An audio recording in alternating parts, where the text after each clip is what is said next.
Hello everybody, namaste and welcome in this video. In this video we are going to discuss about the process of manufacturing of concrete, that is transporting of concrete. Before this video we already discussed about the two method, that is first one is batching and second one is mixing. So third one is transporting of concrete. So let's start the video.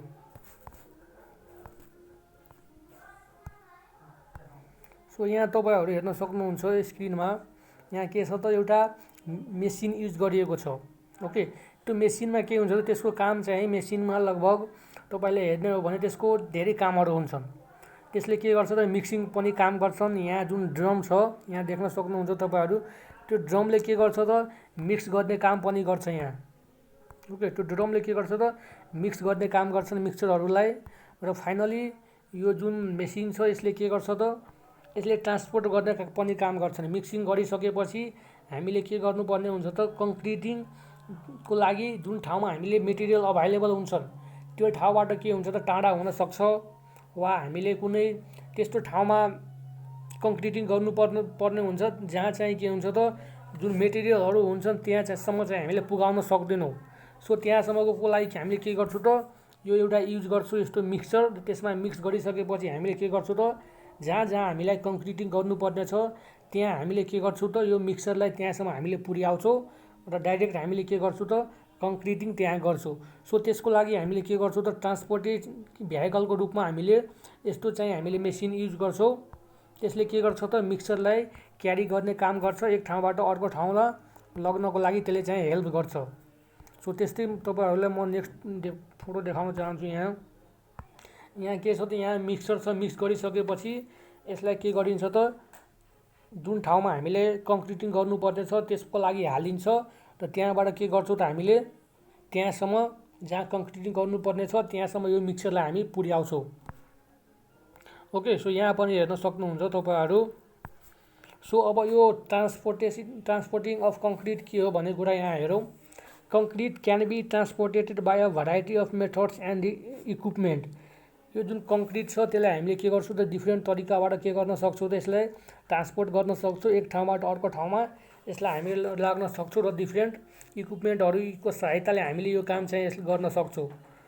Okay, so तपाईँहरूलाई यो भिडियोको हाम्रो manufacturing of कङ्क्रिटको एउटा series नै रहेको छ। So सुरुदेखि नै हाम्रो यसको लगभग 6वटा पार्टहरू हुनेछ। यदि तपाईँहरूले फर्स्ट पार्ट, सेकेन्ड पार्ट र थर्ड पार्ट यदि हेर्नु भएको छैन भने पहिला चाहिँ त्यो हेर्नु होला। म रिक्वेस्ट गर्छु तपाईँहरूलाई।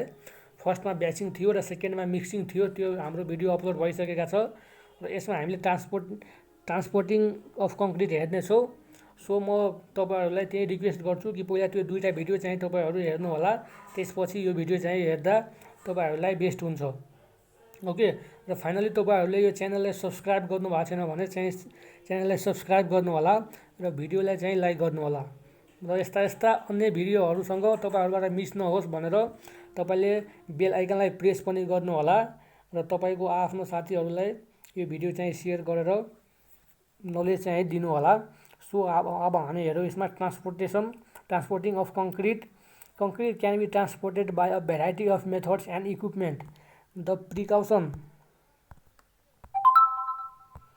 precaution can be taken while transporting concrete is that homogeneity obtained at the time of mixing should be maintained while being transported to be the final place of deposition. The methods adapted for transportation of concrete are motor, PAN, यिनीहरू मेथडहरू छन्। So यसमा के बुझ्नुपर्छ भन्दा कङ्क्रिटको लागि हामीले के गर्छौँ त ट्रान्सपोर्टेसनको लागि डिफ्रेन्ट मेथडहरू र डिफ्रेन्ट इक्विपमेन्टहरू युज गर्छौँ। र जुन the precaution to be taken while transporting concrete is that homogeneity obtained. जुन मेन कुरा यसमा के हुन्छ भन्दा यो कङ्क्रिटको ट्रान्सपोर्ट गर्ने बेलामा हामीले के गर्नुपर्ने हुन्छ त कङ्क्रिटको जुन होमोजेनिटी हुन्छ त्यो चाहिँ के गर्नुपर्ने हुन्छ त हामीलाई मेन्टेन गर्नुपर्ने हुन्छ। ओके, सो यो कुरा चाहिँ बिर्सनु भएन। कङ्क्रिटको ट्रान्सपोर्टेसन गर्ने बेलामा यसको होमोजेनिटी के हुनु पर्यो त मेन्टेन हुनु पर्यो। At the time of mixing should be maintain while being transported to the final place of deposition. त्यही कुरा भनेको छ, जहाँसम्म हामीले कङ्क्रिटलाई प्लेस गर्छौँ त्यहाँसम्म के हुनु पर्यो त कङ्क्रिट चाहिँ अनरेगुलर मिक्स हुनु भएन। त्यसमा भएका मेटेरियलहरू के हुनु पर्यो त युनिफर्मली मिक्स भएको हुनु पर्यो।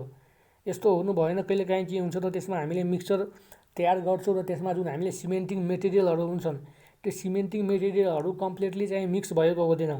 सो त्यही भएर हामीले के गर्नुपर्ने हुन्छ त तिनीहरूलाई जति पनि मिक्सरहरू हुन्छन् त्यो सबै के हुनु पर्यो त वेल मिक्स भएको हुनुपर्छ र सबैको त्यसको जुन होमोजिनिटी हुन्छ त्यो चाहिँ मेन्टेन हुनु पर्यो। सो त्यही कुरा यहाँ छ। अब यसको लागि the methods adapted for the transportation of concrete are mortar pan. यसको लागि हामीले के गर्छौँ डिफ्रेन्ट मेथडहरू युज गर्छौँ। जुन ट्रान्सपोर्टेसनको लागि के हुन्छ त हामीले कङ्क्रिटलाई एक ठाउँबाट अर्को ठाउँमा र हाम्रो साइट जहाँ चाहिने हुन्छ त्यहाँको लागि के गर्छौँ त हामीले त्यहाँसम्म पुर्याउँछौँ। सो त्यसको लागि हामीले मोटार प्यान युज गर्छौँ, व्हिल ब्यारो युज गर्छौँ। जुन तपाईँहरूले देख्नुभयो होला जेनरली के हुन्छ त हामीले यो व्हिल ब्यारो नै युज गरेका हुन्छौँ, ह्यान्ड क्याट जुन हातले कङ्क्रिट त्यहाँ राख्ने र त्यहाँबाट के गर्ने त जुन ठाउँबाट कङ्क्रिट मिक्स भएको हुन्छ त्यो ठाउँबाट जहाँ कङ्क्रिटिङ गर्नुपर्ने छ त्यो ठाउँमा हामीले म्यानुअली पनि हामीले लगेका हेरेका हुन्छौँ। ओके, मोटार प्यानको हेल्पले पनि लग्न सकिन्छ। Crane, bucket and rope way यो चाहिँ कहाँ हुन्छ भन्दा क्रेनहरू भयो, बकेट रोप वे भयो। यो भनेको डिफ्रेन्ट फ्लोरहरूमा हामीले कङ्क्रिटिङ गर्नु पर्यो भने त्यहाँ त हामीले त्यस्तो ह्यान्ड क्याट जुन हुन्छ वा व्हिल ब्यारो भनौँ त्यसले त म्यानुअली हामीले लग्न सक्दैनौँ। किन भन्दा अबको यो त इन्जिनियरिङ भनेको तपाईँको हाई राइज बिल्डिङहरूमा बनाउनु पर्ने हुन्छ, 100 तला 200 तलाको हुन्छन्। तर त्यहाँ त हामीले म्यानुअली ह्यान्डले त लग्न सक्दैनौँ नि त। व्हिल ब्यारोले वा ह्यान्ड क्याटले हामी लग्न सकिन्छ त त्यतिसम्म गर्न सकिँदैन, इफेक्टिभ नहोला, त्यहाँ धेरै कोस्ट होला, लेबर धेरै चाहिए होला होइन। त्यो चाहिँ म्यानुअली के हुन्छ त हामीले गर्न सक्दैनौँ। त्यही भएर त्यो जेनरली हामीले मिल्दैन। त्यही भएर के गरिन्छ त crane, bucket and rope way use गरिन्छ जसले गर्दा कङ्क्रिटको ट्रान्सपोर्टेटिङ के हुन्छ त धेरै नै इजी हुन्छ। So truck mixtures and dumper के गर्छौँ भने त्यो पनि हामीले के गर्छौँ त ट्रान्सपोर्टिङको लागि युज गर्छौँ। बेल्ट कन्भेयर पनि हामीले युज गर्छौँ। स्किप एन्ड वेस्ट युज गर्छौँ। ट्रान्जिट मिक्सचर युज गर्छौँ। पम्प एन्ड पाइपलाइन तपाईँहरूले देख्नुभयो होला। अहिले एडभान्स टेक्नोलोजीमा के गरिन्छ त पाइपलाइनबाट कङ्क्रिटिङ गरिन्छ। ओके, सो त्यो पाइपलाइनबाट कङ्क्रिटिङ गर्दा त्यसको के हुन्छ त त्यसको होमोजेनिटी त्यहाँ मेन्टेन हुन्छ र त्यसको जुन मेटेरियलहरू हुन्छन् त्यो मेटेरियलहरू के हुन्छ त सबै युनिफर्मली मिक्स हुन्छ र हामीले चाहिने अनुसारको त्यहाँ स्ट्रेन्थ गेन गर्न सक्छौँ। ओके, सो त्यही भएर के गरिन्छ त पाइप लाइनको युज गरिन्छ र त्यहाँ के गरिन्छ त पम्पिङको सहायताले त्यो पाइप लाइनमा कङ्क्रिटिङको एक ठाउँबाट अर्को ठाउँमा पुर्याउने काम गरिन्छन्। त्यस्तै के हुन्छ त ग्राउन्ड फ्लोरबाट मानौँ तपाईँले टप फ्लोरमा पुर्याउनु पर्यो होइन। हाई राइज बिल्डिङहरूमा तपाईँले कङ्क्रिटिङ गर्नु पर्यो, त्यहाँ पनि के गर्छौँ त हामीले यो पाइप एन्ड पाइपलाइन युज गर्छौँ। सो यति कुरा बुझ्यो भने ट्रान्सपोर्टिङ अफ कङ्क्रिटमा तपाईँहरूले गर्न सक्नुहुन्छ। जस्तो सुकै क्वेसन आयो भने पनि तपाईँले गर्न सक्नुहुन्छ। यसमा खासमा त जस्तो सुकै भन्दा पनि जेनरल क्वेसन नै हुन्छ। राइट डाउन तपाईँले सर्ट नोटमा सोध्यो भने ट्रान्सपोर्टेसन अफ कङ्क्रिट भनेर सोध्न सक्ला। त्यति हो। किन भन्दा अब इन्जिनियर सब इन्जिनियरमा पनि सब्जेक्टिभ क्वेसनहरू सोधिराखेको छ होइन लोकसेवाहरूमा। त्यही भएर यो कुराहरू जानिराख्नु पर्यो। ओके, सो यसमा बेसिकली हामीले के बुझ्नु पर्यो त यो हामीले कङ्क्रिटिङ के को लागि गर्छौँ त होमोजेनिटी अब्टेनको लागि गर्छौँ। ओके, एउटा युनिफर्मली मिक्सको लागि हामीले यो गर्छौँ र यसका डिफ्रेन्ट मेथडहरू के मेथडहरू छन् यो कुराहरू बुझ्यो भने यति चाहिँ सफिसियन्ट हुन्छ। Okay, thank you. यदि तपाईँहरूले च्यानललाई सब्सक्राइब गर्नु भएको छैन भने च्यानललाई सब्सक्राइब गर्न चाहिँ नभुल्नु होला र बेल आइकनलाई पनि प्रेस गर्नु होला र भिडियोलाई लाइक गर्नु होला। ओके, तपाईँहरूलाई कस्तो लाग्यो यो भिडियो कमेन्ट बक्समा गएर कमेन्ट गर्नु होला र यसको हाम्रो भिडियोको सिरिज नै रहेको छ।